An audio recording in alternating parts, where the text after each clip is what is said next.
Hello everyone, आज मैं आपके लिए एक नया कोरियन ड्रामा लेकर आई हूँ। तो आइए इसकी स्टोरी देखते हैं।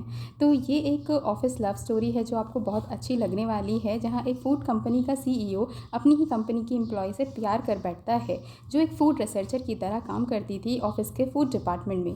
तो इस कहानी की शुरुआत होती है एक ब्लाइंड डेट के साथ। दरअसल सीईओ तैमू के माँ बाप एक कार एक्सीडेंट में गुजर जाते हैं जब वो बहुत छोटा होता है, और तब से ही उसकी परवरिश उसके दादाजी ने की होती है।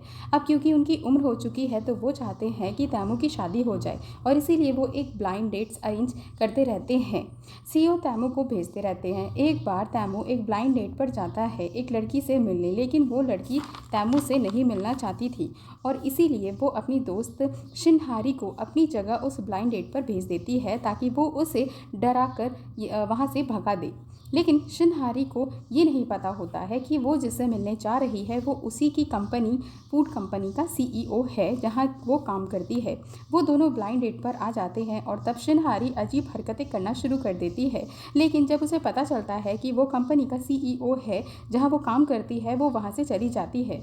दूसरी तरफ शिनहारी की दोस्त को सीईओ तैमू के सेक्रेटरी से प्यार हो जाता है, और जब वो उसे मिलती है तो वो उसे ब्लाइंड डेट की असलियत का पता चल जाता है।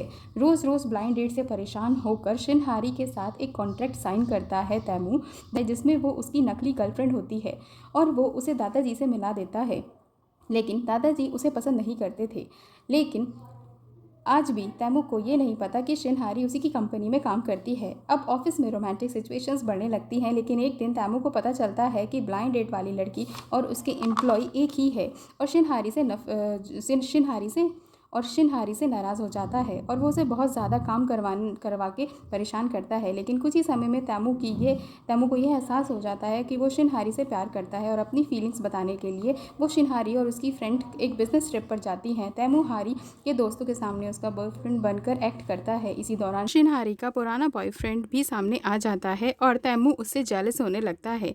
दूसरी तरफ तैमू की सेक्रेटरी और हारी के दोस्त की लव स्टोरी आगे बढ़ने लगती है। तैमू और हारी के बीच एक सीन होता है जिसे वो दोनों भूल नहीं पाते, और हारी को भी उससे प्यार हो जाता है, और फाइनली वो दोनों एक दूसरे से प्यार करने लगते हैं। तैमू हारी को सीक्रेटली डेट करने लगता है और ऑफिस में सबसे छिपाने लगता है, मगर ये मुश्किल होता है। तभी दादाजी को उन दोनों पर शक होने लगता है, और अब ऑफिस में सभी धीरे धीरे पता चलने लगता है। लेकिन दादाजी इनके रिश्ते के खिलाफ होते हैं और हारी को उससे दूर होने के लिए कहते हैं। तैमू और हारी एक इमोशनल फेज से गुजरते हैं।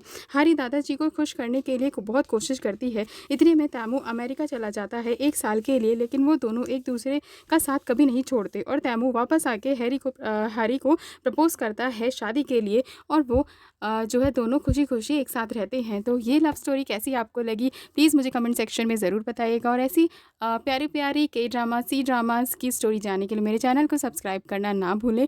Thank you. और ये वाली आपको लव स्टोरी नेटफ्लिक्स पे मिल जाएगी। So thank you so much. फिर मिलते हैं।